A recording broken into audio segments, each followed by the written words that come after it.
आज दिल्ली में देश में सबसे ज्यादा मजदूरी, न्यूनतम मजदूरी जिसको कहते हैं ना, सबसे ज्यादा न्यूनतम मजदूरी दिल्ली में मिल रही है मजदूरी। आज के इस कार्यक्रम में आप सभी का बहुत बहुत स्वागत और अभिनंदन। हमारे सभी अतिथि और मुख्य अतिथि हमारे बीच पधार चुके हैं। एक बार जोरदार तालियों के साथ सभी का स्वागत किया जाए।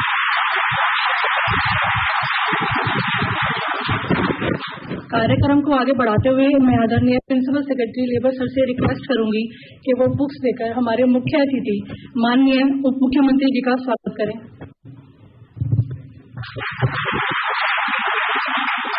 मैं रिक्वेस्ट करूंगी पवन सर डिप्टी सेक्रेटरी बोर्ड के वो माननीय MLA मैम कालका जी अतिशी मलिन मैम का स्वागत करें।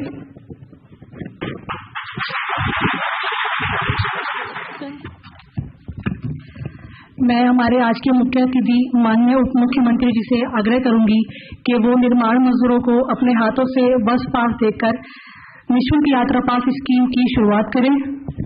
मैं एक एक करके निर्माण मजदूरों का नाम लूंगी, वो स्टेज पर आए और अपना यात्रा पास लें। Rajkumar, district east.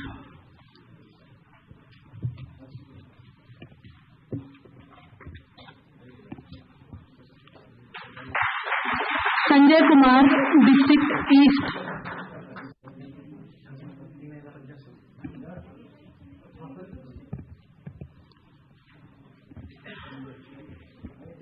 Nand Kishore Rai, district east.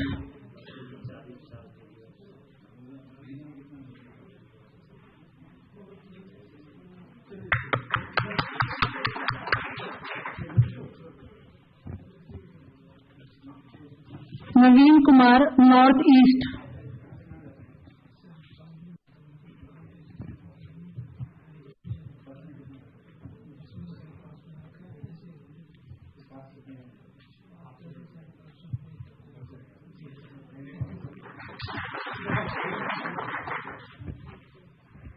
Ravi Kumar, north east.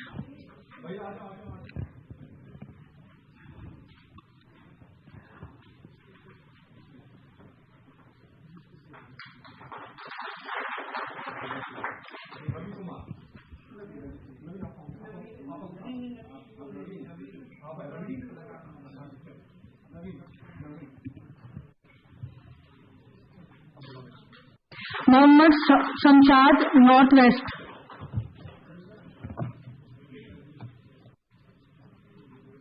Rajesh Kumar, north west. Tarun, district south north.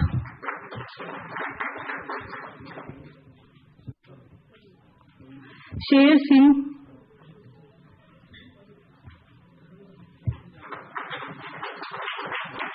Singh, district south. Shubhan Ansari, district south.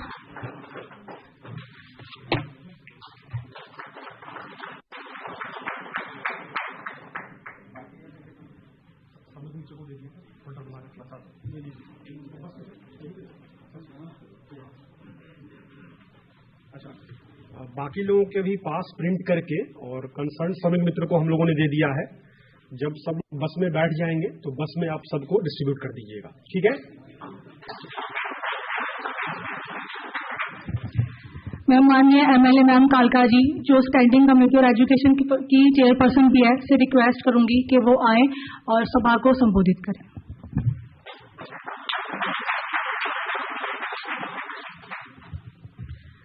मंच पर बैठे दिल्ली के उप मुख्यमंत्री Manish Sisodia ji, principal secretary labour construction workers board के सेक्रेटरी हर्षिल, रिसर्च कंसल्टेंट, और यहाँ पर आए हमारे सारे निर्माण मजदूर भाइयों बहनों और हमारे श्रमिक मित्र साथियों को मेरा नमस्कार। आज इस बस पास की स्कीम के लिए आप सबको बहुत बहुत बधाई देना चाहती हूँ और एक दिल्ली वासी होने के नाते मैं दिल्ली सरकार को धन्यवाद कहना चाहती हूँ इस स्कीम की शुरुआत करने के लिए हमारे निर्माण मजदूर भाइयों के लिए, क्योंकि आखिरकार किसी शहर को, जो दिल्ली हम सबका शहर है, किसी शहर को कौन खड़ा करता है? किसी भी शहर को वहां के निर्माण मजदूर खड़ा करते हैं। मतलब एक शहर और गांव में शायद सबसे बड़ा अंतर यही होता है कि शहरों में बड़ी बड़ी बिल्डिंग होती हैं जहां पे ऑफिस चलते हैं, 10-10, 20-20 मंजिलों के फ्लैट्स के अपार्टमेंट्स होते हैं जहां पे पूरे देश से अलग अलग हिस्सों से लोग आके रहते हैं। और इस दिल्ली शहर को खड़ा करने में, इस दिल्ली शहर को शहर बनाने में हमारे निर्माण मजदूर भाइयों और बहनों की बहुत बड़ी भूमिका रहती है। लेकिन अक्सर होता क्या है कि जिन हाथों द्वारा सबसे ज्यादा मेहनत करी जाती है, दुख की बात यह है कि अक्सर सरकारों द्वारा उनके बारे में सोचा नहीं जाता। लेकिन ये दिल्ली की अरविंद केजरीवाल जी की ऐसी सरकार रही है जिन्होंने, जो हम गांधी जी के एक तलिस्मान की बात करते थे, मुझे याद है जब हम स्कूल में होते थे हर किताब में लिखा होता था कि उस आखिरी व्यक्ति के बारे में सोचिए। तो दिल्ली की जो अरविंद केजरीवाल जी की सरकार है वो शायद देश की पहली ऐसी सरकार है जिसने अंतिम व्यक्ति के बारे में सबसे पहले सोचा है। तो चाहे फिर वो हमारे बच्चों को अच्छी शिक्षा देना हो, स्वास्थ्य की व्यवस्था देना हो, चाहे हमारे घरों में बिजली की 24 घंटे सुविधा देना हो, जीरो बिजली का बिल देना हो, पानी की सुविधा देनी हो, ये अरविंद केजरीवाल जी की सरकार ने हमारे लिए किया है। और माननीय उप मुख्यमंत्री के नेतृत्व में जो श्रमिक मजदूरों के लिए कई तरह तरह की स्कीमें आई हैं, मुझे लगता है कि अक्सर जब स्कीमें बनती हैं ना तो लोगों में ये संवेदनशीलता नहीं रहती है कि जो एक श्रमिक मजदूर है, जो एक आखिरी व्यक्ति है, उसको कितनी दिक्कतें हैं। और यही कारण था कि शायद एक समय पे बहुत कम लोग श्रमिक मजदूर पोर्टल पे रजिस्टर करते थे। लेकिन माननीय उप मुख्यमंत्री जी के नेतृत्व में जो बार बार हर प्रोसेस को इतना आसान बनाने की बात हुई, उप मुख्यमंत्री जी ने पहले दिन से ये बात कही कि भाई कोई भी एक भी एक्स्ट्रा कागज, एक भी एक्स्ट्रा चक्कर किसी भी निर्माण मजदूर का नहीं लगना चाहिए। अफसरों को चाहे डबल मेहनत करनी पड़े, चाहे 2-2 बार जाना पड़े, लेकिन जो हमारे निर्माण मजदूर भाइयों और बहनों हैं उनको एक भी बार जो हमारे भाई बहन हैं उनको ज्यादा ना जाना पड़े। और यही कारण है कि मुझे लगता है कि इतनी भारी मात्रा में आज बोर्ड के साथ लोग रजिस्टर्ड हैं। यही कारण है कि जैसे ही कोविड के लॉकडाउन हुए, तुरंत सबसे पहले दिल्ली सरकार ने निर्माण मजदूर भाइयों और बहनों को 5-5 हजार रुपए देने का ऐलान किया और तुरंत सबके बैंक अकाउंट में घोषणा के कुछ ही दिनों बाद वो पैसे पहुंच भी गए। और आज इस बस पास की सुविधा के साथ मुझे लगता है कि ये एक और ऐसी शुरुआत है जो हमारे निर्माण मजदूर भाइयों और बहनों के लिए, आप लोगों के लिए जिंदगी में कुछ आसानी लाएगी, कुछ पैसे बचाएगी। मैं जो हमारे श्रमिक मित्रों की टीम है उनका भी धन्यवाद करना चाहती हूँ, क्योंकि उन्होंने भी पूरी दिल्ली में हमारे जो निर्माण मजदूर भाइयों और बहनों को जोड़ने में एक बहुत महत्वपूर्ण भूमिका निभाई है। और मैं उम्मीद करती हूँ कि आप लोग वो ब्रिज बने रहेंगे जिसके माध्यम से दिल्ली सरकार की सारी स्कीमें हर निर्माण मजदूर तक पहुंचती रहेंगी। बहुत बहुत धन्यवाद।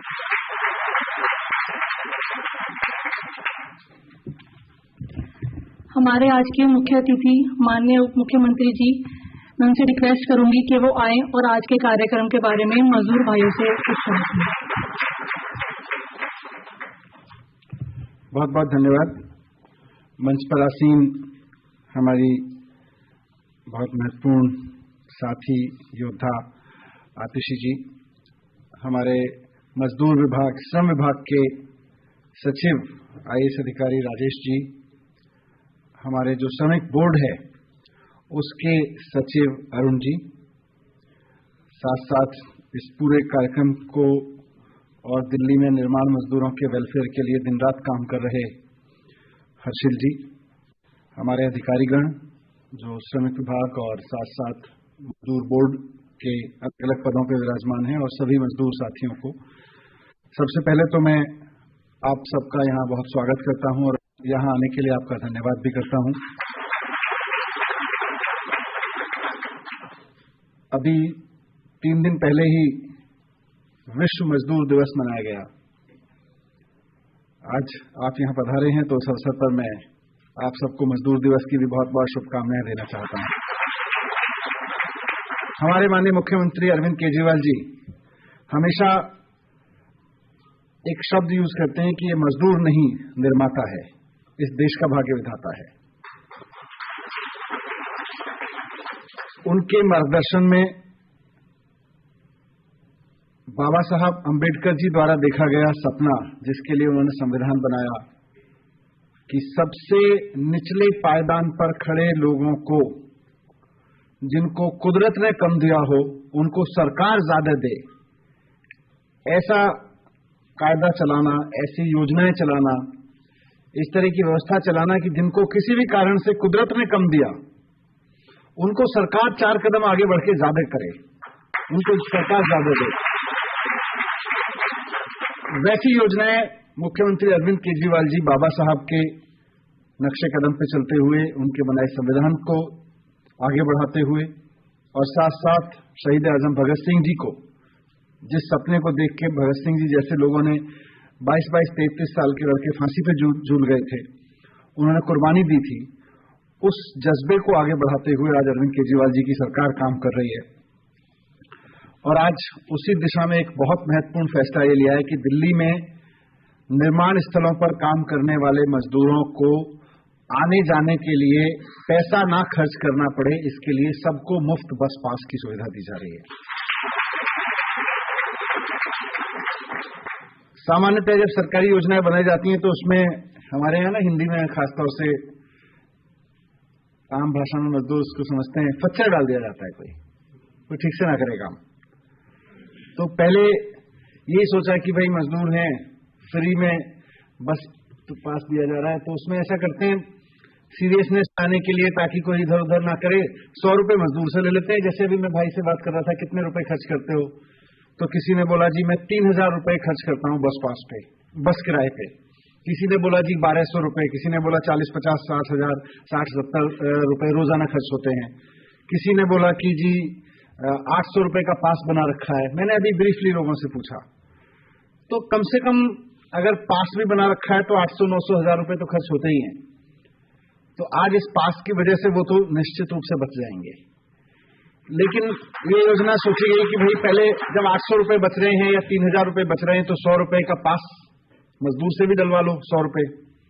फिर मैंने कहा क्यों डलवा लो यार, इस 100 रुपए के डलवाने के चक्कर में एक तो क्लर्क बिठाना पड़ेगा हर जगह, और वो अगर उसका अच्छा आदमी हुआ तो मजदूरों की सेवा करेगा, और अच्छा आदमी नहीं हुआ तो सेवा करवा लेगा।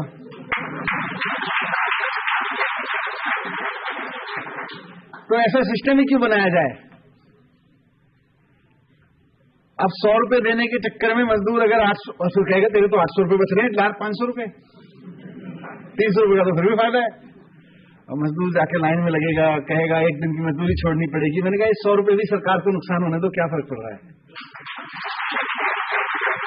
अगर सरकार को 100 रुपए का नुकसान होने से मजदूरों की जिंदगी में सम्मान आ रहा हो, तो वो 100 रुपए का नुकसान सरकार को फायदेमंद ही है। तो ये फैसला ले लिया गया और आज सब मजदूरों के लिए ये सुविधा दी जा रही है। जिस मजदूर साथी को, वैसे मैं देख रहा था आमतौर पर जब मजदूरों के हम कार्यक्रम करते हैं राजेश जी, तो सबसे ज्यादा महिला मजदूर होते हैं, लेकिन आज जरूरत नहीं है इसकी, क्योंकि आपके मुख्यमंत्री जी ने योजना ही ऐसी बना रखी है कि महिलाएं तो चाहे वो कलेक्टर हो या मजदूर हो, सबके लिए बस फ्री है। दिल्ली में आप चाहे निर्माण स्थल पे कलेक्टर हो, निर्माण स्थल पे काम करने वाली मजदूर हो, या उस निर्माण स्थल की मालकिन हो, मजदूर और मालकिन दोनों बस में जाएंगे तो केजरीवाल जी की सरकार दोनों को फ्री पास देती है महिलाओं के लिए। तो वहां उसकी जरूरत नहीं है, पुरुषों को जरूरत है। बहुत सारे लोग मेहनत करते हैं। आपको याद होगा जब जो लोग पुराने समय से दिल्ली में रह रहे हैं, पुराने मतलब 10-5 साल से कम रह रहे हैं, कि दिल्ली में पहले जो मजदूरी थी सरकारी कामों में भी 8-9 हजार रुपए की होती थी। केजरीवाल जी की सरकार ने आके उसको 15,000 रुपए कराया कि मिनिमम 15-16 हजार रुपए। काफी लड़ाई लड़ी उसके लिए भी, बड़े बड़े लोग कोर्ट चले गए, ये बीजेपी वाले भी कोर्ट चले गए कि नहीं ये तो गलत कर रही है केजरीवाल सरकार, दिमाग खराब हो जाएगा सबका। हमने कहा दिमाग खराब नहीं हो जाएगा, जिंदगी ठीक हो जाएगी। तो कोर्ट में भी जाके लड़े। इनकी मजदूरों के बीच की यूनियन थी वो बीजेपी वालों की, वही जाके कोर्ट में खड़ी हो गई, नहीं इतनी मजदूरी नहीं देनी चाहिए। अब वैसे तो कहते थे मजदूर यूनियन है, वैसे जाके मजदूरों के खिलाफ चले गए, कोर्ट में जाके खड़े हो गए। तो उनके खिलाफ भी लड़े जाके और वो पास कराया कानून। आज दिल्ली में देश में सबसे ज्यादा मजदूरी, न्यूनतम मजदूरी जिसको कहते हैं ना, सबसे ज्यादा न्यूनतम मजदूरी दिल्ली में मिल रही है मजदूरों को। और उसका फायदा ये हो रहा है कि वैसे तो प्राइवेट सेक्टर के ऊपर भी डंडा चलाते रहते हैं, बीच बीच में राजेश जी और इनकी पूरी टीम यहां बैठी हुई है, पर सरकारी सेक्टर में तो कोई भी काम कर रहा है तो उसको तो न्यूनतम मजदूरी उतनी मिलनी ही मिलनी है, 15, 16, 17 हजार जो भी आज है। और प्राइवेट सेक्टर में भी जो बहुत अच्छे प्राइवेट सेक्टर के लोग हैं वो भी पूरी मजदूरी देते हैं, जो थोड़े से कम है वो कम करते हैं, फिर उनके ऊपर पुश मारते हैं। आप जैसा कोई लोग कंप्लेन करता है, फिर हम डंडा चलाते हैं तो फिर मजदूरी मिलने लगती है। तो पर अधिकार तो है और उस अधिकार पे आप लड़ तो सकते हो, लड़के खड़े होते हो तो फिर हम और सरकार और आप मिलके सब मिलके दिला तो देते हैं। तो ये भी दिल्ली में ही हो रहा है, कहीं और नहीं हो रहा। निर्माण मजदूर श्रमिक के लिए पैसा खूब आता है।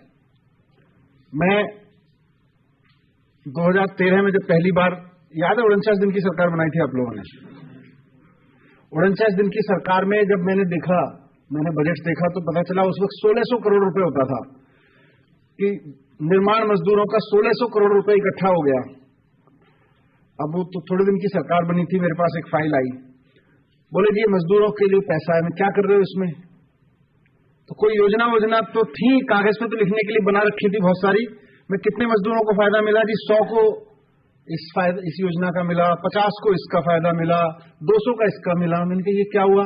बोले जी 10 लाख इसमें गए, 2 लाख इसमें गए, 3 लाख इसमें गए। मैं 1600 करोड़ रुपए तो बहुत बड़ा होता है, कम क्यों मिल रहा है? बोले जी मजदूर अप्लाई नहीं करते।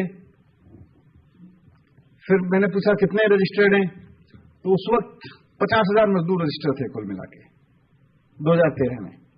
और मैंने कहा कि पिछले 4-5 साल में कहां कहां खर्च हुआ, आगे क्या क्या योजना है? तो खर्च होने में जो योजनाएं थी वो यही थी कि जी एक बड़ा गेस्ट हाउस बनाएंगे मजदूरों की ट्रेनिंग का, 50 करोड़ रुपए खर्च करके।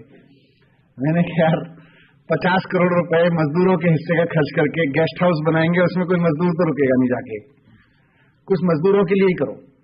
फिर दोबारा आप लोगों ने चुन दिया, सरकार बना दी 49 डेज के बाद वाली फुल फ्लेजेड। उसके बाद तो फिर आप देखो आज तक अब कितने 10 लाख हो गए, पूरी दिल्ली में 10 लाख मजदूर रजिस्टर हो गए हैं। और देश के इतिहास में सबसे ज्यादा पैसा मजदूरों में बांटा गया है दिल्ली बोर्ड द्वारा। अरुण जी पिछले 1 साल में कितना पैसा बांटा है लगभग आपने? 600 करोड़ रुपए मजदूरों में 1 साल में बांट दिया गया, देश में कहीं किसी सरकार ने नहीं दिया। 10 लाख लोगों को कोविड के कारण जो नुकसान हुआ उसमें 5-5 हजार रुपए दे दिए गए। फिर अभी जिनका जिक्र राजेश जी ने किया, बहुत सारी ऐसी योजनाएं बना रखी हैं जिनका फायदा कभी मिलता ही नहीं था, क्योंकि कागज पूरे करते करते ही हालत खराब हो जाती थी। पहले तो रजिस्ट्रेशन कराना ही नर्क होता था। पता नहीं आप में से कुछ लोगों ने वो वीडियो हो सकता है देखा हो, मैं पहुंचा था एक दिन सुबह सुबह, है उस दिन से बदलना शुरू हुआ है ना। उस दिन से पहले तो निर्माण मजदूर अगर रजिस्ट्रेशन करने जाता था तो 4 बजे लाइन लगा के खड़ा होता था, और उसके बाद बेचारा 10 बजे 11 बजे कोई अफसर आया तो आया, नहीं आया तो नहीं आया। फिर हार के बाहर एक दलाल आके चुपके से कहता था बाहर आजा मैं करवा दूंगा। और कितने पैसे लेता था वो? 500, 400, 1000 रुपए तक लेता था और वो करवा देता था। 2-2 हजार तक लेता था, 2-2 हजार रुपए तक लेके वो करवाता था। लेकिन उस दिन जब मैं जाके सच में दिल दुखा मेरा कि यार 4:30 बजे किसी मजदूर को बुला लो और दिन भर उसका काम ना हो और फिर 2000 रुपए में रिश्वत देकर वो काम कराए रजिस्ट्रेशन के लिए, और बाकी तो पूछो ही मत क्या होता है। तो उस दिन के बाद से फिर चीजें सुधारी। हमारी टीम बहुत शानदार बन गई है बोर्ड में। मैं बोर्ड के एक अधिकारी को, आज अगर रजिस्ट्रेशन 10 लाख हुए तो ये मनीष सिसोदिया ने नहीं किए, उसके लिए हमारे बोर्ड के अधिकारी और हमारे श्रमिक मित्र इन्होंने खूब मेहनत की। आज दिल्ली में एक भी ऐसा लेबर चौक नहीं होगा जहां हमारे अधिकारियों और हमारे श्रमिक मित्रों ने जाके झंडे पकड़ के बैनर लगा के रजिस्ट्रेशन न करवाए हों। सारी जगह जा जाकर रजिस्ट्रेशन कराए। तो ऐसे होता है, काम करने के लिए पहले नीतियां बदलनी पड़ती हैं। आज नीति बदल गई तो 10 लाख लोगों को फायदा हो रहा है। नीति बदल गई तो आज 600 करोड़ रुपए किसी के बच्चे का, किसी का गर्भपात का, मतलब आपको पता नहीं, पूरी जानकारियां तो होंगी, श्रमिक मित्रों को तो है ही सारी, लेकिन मजदूरों को, मतलब सरकार ने इतनी बढ़िया बढ़िया योजनाएं बना रखी हैं, लेकिन पता हो तो आज सरकार तैयार है। पहले ये था पता हो तो सरकार नहीं दलाल तैयार होता था। आज सरकार तैयार है आपको उसका सुविधा देने के लिए। बच्चे के जन्म पे लाभ मिलता है 30,000 रुपए का पहले 2 बच्चों पे। गर्भपात अगर गलती से किसी कुछ हो जाए, मिसहैपनिंग हो जाए किसी के परिवार में महिला को, तो उसमें 3,000 रुपए की तुरंत सहायता मिलती है। वृद्धावस्था पेंशन मिलती है। शिक्षा सहायता बच्चों की 500 रुपए से लेकर 5,000 तक अलग अलग कैटेगरी में मिलती है। शादी के लिए लाभ मिलता है। मकान अगर खरीद रहे हो, निर्माण कर रहे हो, उसके लिए मिलता है। अगर गलती से विकलांग हो गए किसी कारणवश, उसमें सहायता मिलती है। अगर स्थायी विकलांगता आ गई तो मिलती है। काम से जुड़े हुए औजार खरीदना चाहते हो, उसके लिए भी 20,000 रुपए तक की सहायता मिलती है। अंतिम संस्कार अगर किसी का डेथ हो जाए तो अंतिम संस्कार के लिए भी 10,000 रुपए की सहायता मिलती है। मजदूर के मृत्यु पे अलग अलग 2 लाख रुपए तक की 1 लाख 2 लाख रुपए की सहायता मिलती है। मेडिकल खर्चे के लिए मिलती है। परिवार के लिए जैसा राजेश जी ने बताया पेंशन मिलती है। तो ये सब में आज 10 लाख मजदूरों के बीच में 600 करोड़ रुपए अगर एक साल में दिए गए हैं तो आप मानोगे कि कहां कुल मिला के 10-15 लाख रुपए एक साल में दिए जाते थे और आज 600 करोड़ मिल रहे हैं, तो लोगों तक ही तो पहुंचे। और आज एक नई योजना शुरू कर दी इसमें कि सबको फ्री बस पास। अब आप आराम से कहीं भी जाओ, कहीं भी काम करो, ये नहीं सोचना पड़ेगा यार 1,000 रुपए की, 500 रुपए की, 800 रुपए की या 1,500 जो भी मजदूरी मिलती है इतनी तो मजदूरी मिलेगी।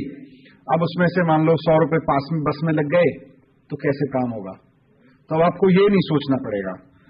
आप आराम से मेहनत करें, अपना परिवार चलाएं और इससे जो पैसा बचेगा अपने परिवार के लिए खर्च करो। और कुछ नहीं तो घुमाओ फिराओ उनको, चिड़ियाघर दिखाओ उनको कहीं खाना खिलाने ले जाओ, कुछ भी करो, लेकिन किसी आलतू फालतू चीज पे वैसे मत खर्च करना। बच्चों को घुमाने ले जाओ, बच्चों को अच्छे ड्रेस दिला दो, कुछ भी करो, लेकिन ऐसे बर्बाद मत करना इस पैसे को। इसलिए बचाया ये पैसा कि जाके अपने परिवार की उन्नति पे खर्च करोगे। ठीक है ना? तो यही मेरी रिक्वेस्ट है। एक छोटी सी चीज, क्योंकि यहां बहुत मजदूर बैठे हैं, आप मुझे जो मजदूरी का काम करते हैं, मजदूरी में कई तरह के लोग हैं। मैं क्योंकि मजदूर जब शब्द कहते हैं तो फिल्मों वाला मजदूर एक तरह का होता है, पर सरकार के कानून के हिसाब से निर्माण स्थल पर काम करने वाले वेल्डर, मिस्त्री, बेलदार, कुली, पेंटर, फिटर, बढ़ई, लोहार, बिजली मिस्त्री, निर्माण स्थल पर चौकीदारी करने वाले लोग, गार्ड, बार वाइंडर, कंक्रीट के मिक्सर, पॉलिश करने वाला, क्रेन चलाने वाला, पंप चलाने वाला, टाइल लगाने वाला, सब के सब मजदूर की श्रेणी में आते हैं। तो जब आप जाते हैं काम पे, इस सरकार अरविंद केजरीवाल आज की योजना से थोड़ा सा मेरे को भी समझने में मदद करो। बहुत लोगों से तो मेरी बात होती रहती है, पर यहाँ जो लोग बैठे हैं, कहां से कहां जाते हैं, कोई अपना बता दे। कहां से कहां जाते हैं, रोज या महीने में कितना पैसा खर्च करते थे और वो कैसे बचेगा? कोई बताएंगे? हाँ बताइए। अच्छा, माइक ले लो एक बार। वो आ गया पीछे से आपके माइक। हाँ, क्या कह रहे हैं? मैं नरेला से सर गुड़गांव, कभी कभी गुड़गांव जाना पड़ता है सर, तो कभी मतलब फरीदाबाद जाना पड़ता है। तो वहाँ से जो गाड़ी पकड़ता हूँ सर नरेला से जागीरपुर से मेट्रो पकड़ के सर 60 रुपया किराया लगता था, 15 रुपया सर वो 75 रुपया, और उसके बाद 85 रुपया सर, मतलब 150-250 रुपया किराया रोज का लग जाता था मेरा। जो कभी खाना पीना उसमें मेट्रो और बस और अलग अलग बसों में जाते थे तो पास का भी सिस्टम नहीं हो सकता था। सिस्टम नहीं होता। अब तो सीधे पैसा बच जाएगा। तो सर मेरा जो सर मान लीजिए 35-36 रुपया महीना बच जाएगा। बहुत बढ़िया। और आप पीछे भाई इनको दे दो। सर मेरा नाम राजकुमार है, मैं पेंटर हूँ। अच्छा सर, मैं सुल्तानपुरी से सेक्टर द्वारका 21 में जाता हूँ। मुझे 3 बस पकड़नी पड़ती थी। कोई समय ऐसा होता था कि पैसे नहीं होते थे, उसके कारण 300-350 की दिहाड़ी टूट जाती थी। लेकिन अब ऐसा नहीं होगा, क्योंकि आपने इतनी दिल्ली सरकार ने मदद कर दी है हम गरीब मजदूरों की। बहुत इससे हमारे घर का चूल्हा रोज चले। काफी पैसा खर्च हो रहा था बस में, है ना? ये तो अच्छी बात हो गई। और कहीं से कोई कुछ बोलना? इधर। जी सर, मैं दिल्ली सरकार का धन्यवाद देना चाहता हूँ।